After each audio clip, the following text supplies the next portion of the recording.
দেখুন, এই যে ভোট আসছে এবং সেই ভোটের আগে ধর্মাস্ত্রে শান দিচ্ছে একের পর এক রাজনৈতিক দলগুলি, এবং একের পর এক রাজনৈতিক দলগুলি তাদের একে অপরকে আক্রমণ করতেও কিন্তু পিছু ছাড়ছে না। আমি এখান থেকে একটু শতরূপাদির কাছে যাব। শতরূপাদি, মানে আমরা দেখতে পেলাম আজকে যে 5 লক্ষ কণ্ঠে গীতা পাঠের আয়োজন, সেখানে বিজেপি একদম পৌঁছে গেল। আমরা বিরোধী দলনেতাকে একদম দেখতে পেয়েছি, শ্রমিক ভট্টাচার্যও গিয়েছিলেন। আর এইখানেই প্রশ্নটা উঠছে, তাহলে নেপথ্যে কি সেই হিন্দু ভোট, সেই হিন্দু জিগির? দেবস্মিতা, পাপিয়া, আমি আজকে ছিলাম সারাদিন ব্রিগেডে, এবং আমি বলে বোঝাতে পারবো না যে অ্যাটমসফিয়ারটা এমন হয়ে গেছিলো, পুরো আবহাওয়াটা, কোনো রাজনীতির কোনো গন্ধ নেই। আমি জানি তোমরা দেখতে পেয়েছো, শুভেন্দুদা ছিল, আমরা সকলেই ছিলাম, অফকোর্স মাননীয় রাজ্য সভাপতি ছিলেন, সুকান্ত দা ছিলেন, কিন্তু তোমরা যদি দেখো মঞ্চ কিন্তু একেবারে সন্ত সন্ন্যাসীদের জন্য ছিল, এবং সেইখান থেকে মাইকে বিভিন্ন সকাল থেকে বিভিন্ন কালচারাল অনুষ্ঠান, তারপরে কিছু বক্তব্য, গীতার মূল্যবোধ নিয়ে কিছু বক্তব্য, তারপরে শুরু হলো গীতার পাঠ। এবং এই 5 লক্ষ কণ্ঠে প্রথম অধ্যায়, নবম অধ্যায় এবং অষ্টাদশ অধ্যায়, এটা যে কি অপূর্ব শোনাচ্ছিল, তখন আমার মনে হয় না যে কজন ছিল ওখানে, ইনফ্যাক্ট কিছু বোধহয় ছবিও আছে, বাচ্চা নিয়েও গেছে, যাতে তার মানে তার কর্ণে এগুলো শোনে, মানে কানের মধ্যে এগুলো যেন ঢোকে। এই যে বাণী, এই যে একটা মানে অষ্টাদশ একটা ছন্দে একটা ভাইব্রেশন তৈরি, এখানে কোনো রাজনীতি প্লিজ দেখো না, অন্তত আজকের দিনে এখানে কোনো রাজনীতি আমার মনে হয় না। আমাদের কোনো নেতা, কোনো মানে মাননীয় রাজ্য সভাপতি সুকান্ত দা, শুভেন্দু, তোমরা শুভেন্দু তো বোধহয় বাইটও দেয়নি, আমরা কেউ কোনো আজকে অন্তত এখানে কোনো রাজনীতির কথা উঠেছে বলে। মানে এখানে আমার একটু বলার আছে, আমি আপনার কাছেই যাব।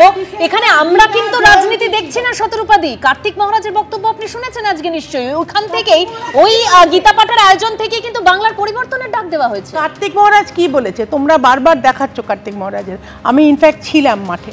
কার্তিক মহারাজ কি বলেছে আজকে? প্রথম অধ্যায় হচ্ছে যে যখন যারা গীতা শুনেছেন জানেন, সেটা হচ্ছে প্রথম যখন অর্জুন মানে দেখছে সামনে যে আমার ঠাকুর দাদা, আমার আত্মীয় স্বজন সামনে দাঁড়িয়ে, তাদের উপর কি করে কার্তিক মহারাজ তিনি বলেছেন যে বাংলার মা কাঁদছে। কি বলেছে?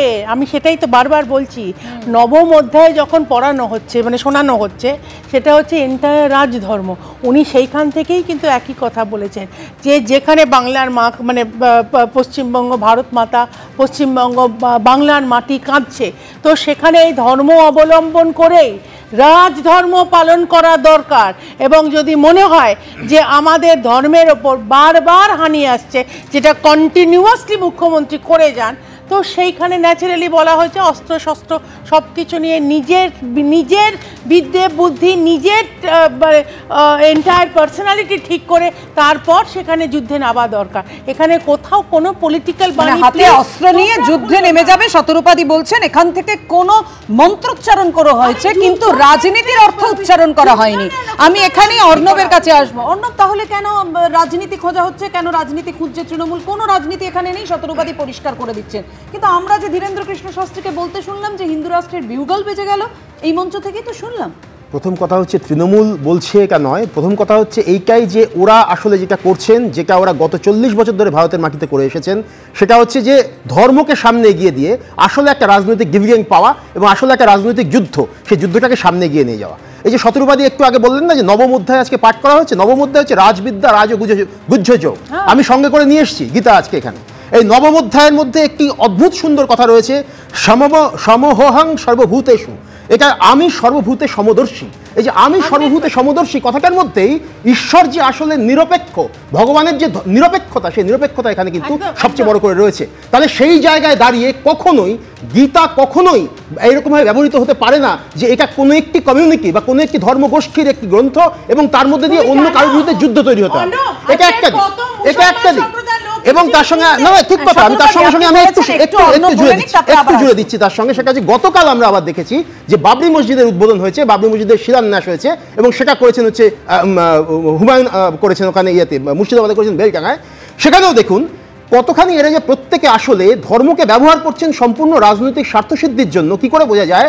কোরআনের ক্ষেত্রে আমরা দেখতে পাচ্ছি, কোরআনের চ্যাপ্টার 33 পঞ্চম আয়াত, সেখানে রয়েছে যে কোনো একটা এই ধরনের নির্মাণ, যদি কোনো একটা মসজিদ নির্মাণ হয়, সেই মসজিদ নির্মাণের ক্ষেত্রে প্রধান যে উদ্দেশ্য থাকবে সেটার নাম হচ্ছে নিয়া কথাটা, NIYYAH, শব্দটার অর্থ হচ্ছে পিওর ইনটেনশন। এই পিওর ইনটেনশনটা কি? পিওর ইনটেনশন হচ্ছে একমাত্র মসজিদ তৈরির উদ্দেশ্য হতে পারে সর্বশক্তিমান আল্লাহর উপাসনা, এর মধ্যে কোনো ব্যক্তি স্বার্থ, কোনো গোষ্ঠী স্বার্থ, কোনো রাজনৈতিক স্বার্থ থাকতে পারে না।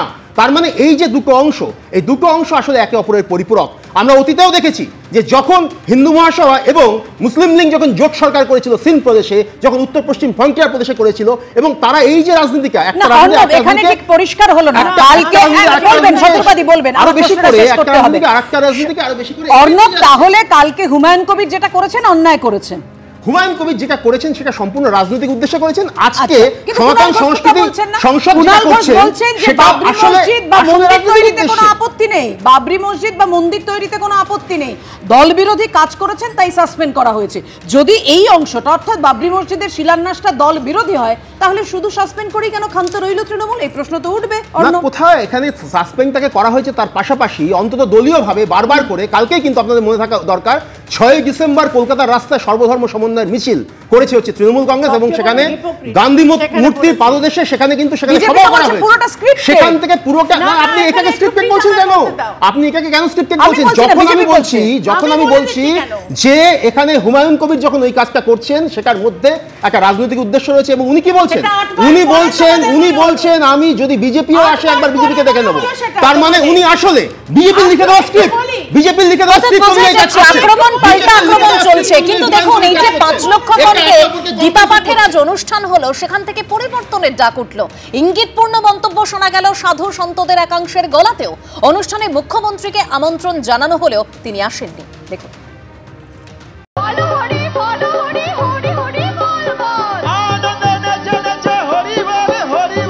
বিধানসভা ভোটের আগে ফের একবার রাজ্য রাজনীতির চর্চার কেন্দ্রবিন্দুতে ব্রিগেড, তবে কোনো রাজনৈতিক সভার জন্য নয়।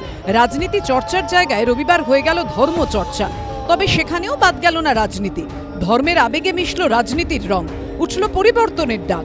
এই তৃণমূল কংগ্রেসের ধর্মান্ধতা, তৃণমূল কংগ্রেসের সাম্প্রদায়িকতা, তৃণমূল কংগ্রেসের মৌলবাদ, এর বিরুদ্ধে পশ্চিমবঙ্গের মানুষ ঠিক সময় জবাব দেবে। আজকের ধর্ম হলো গণতন্ত্র, আর আজকের রাজনীতি হলো উন্নয়ন। মমতা বন্দ্যোপাধ্যায় দলের কাণ্ডারি, এই রাজ্যের কাণ্ডারি, তার উন্নয়নের কাজ মানুষ খুব ভালো পাবে। এদিনের গীতা পাঠের অনুষ্ঠানে উদ্যোক্তাদের তরফে মুখ্যমন্ত্রীকে আমন্ত্রণ জানানো হলেও তিনি আসেননি, জানিয়ে সরব হয়েছে বিজেপি। ওনার উচিত ছিল আসার। একদিকে যখন জগন্নাথ মন্দির তৈরি করছেন, তখন তো হিন্দু ভাবাবেগে যখন ওনার এতটাই উনি প্রভাবিত হয়েছেন, ওনার উচিত ছিল যে অনুভূতির দিক থেকে তার এখানে আজকে যোগদান করার। লকেট চট্টোপাধ্যায়, আপনাকে আমি বলি যে আপনার প্রথম মিট করা উচিত কার্তিক মহারাজের বিরুদ্ধে যে মহিলা অভিযোগ করেছেন, আপনি মহিলা হয়ে আগে একবার তার সঙ্গে মিট করা উচিত, তারপর আপনি বিচার করুন। রাজনৈতিক নেতাদের পাশাপাশি এদিন ইঙ্গিতপূর্ণ মন্তব্য শোনা গেল সাধু সন্তদের একাংশের গলাতেও। লাখों की भीड़ में मानो सनातन का शंखनाद हो रहा हो, मानो हिंदू राष्ट्र का बिगुल বাজ রাহা হো। আমরা লক্ষ্যখণ্ডে গীতা পাঠ করেছিলাম, শিলিগুড়িতেও করেছিলাম, কিন্তু এই যে 5 লক্ষ খণ্ডে গীতা পাঠ, এটা যেন আমাদের নতুন আবেগ সৃষ্টি করছে, এবং আগামী দিন 26 আসছে পরিবর্তনের আবহাওয়া, সেটাই নিদর্শন দেখা যাচ্ছে। পাল্টা উত্তর দিয়েছে তৃণমূল। পলিটিক্যাল সন্ন্যাসীদের ক্ষেত্রে একটা কিরকম অন্য গন্ধ পাওয়া যায়। কজন সত্যিকারের সন্ন্যাসী এসছেন, কজনের জন্য আবার লকেট চট্টোপাধ্যায় ফিল্ম ইন্ডাস্ট্রিতে জড়িত মেকআপ ম্যান ফ্যান দিয়ে সন্ন্যাসী বানিয়েছেন, সেগুলো তো সব খতিয়ে দেখতে হবে। তাবড় রাজনীতিবিদদের উপস্থিতিতে বহু ঐতিহাসিক সমাবেশের সাক্ষী ব্রিগেড। সেখানেই বিধানসভা ভোটের আগে বিশাল ধর্মীয় সমাবেশ। বিজেপি তৃণমূল দুজনেই ফেইল, সেই কারণে ধর্মময় রাজনীতির মনোভাবে তারা চলতে পারে। ধর্মকে রাজনীতির ক্ষমতায় ব্যবহার করার মনোভাব হবে, মানুষ ওটা মানবে না। ধর্মীয় আবেগ নাকি দৈনন্দিন জীবনে ছাপ ফেলা শিক্ষা, স্বাস্থ্য, কর্মসংস্থানের ইস্যু? কিভাবে ভোট দেবেন সাধারণ মানুষ, তার উত্তর মিলবে ভবিষ্যতে। অনির্বাণ বিশ্বাস, শিবাশিস মৌলিক ও পূর্ণেন্দু সিংহ রিপোর্ট, এবিপি আনন্দ। এবিপি আনন্দ, এগিয়ে থাকে, এগিয়ে রাখে।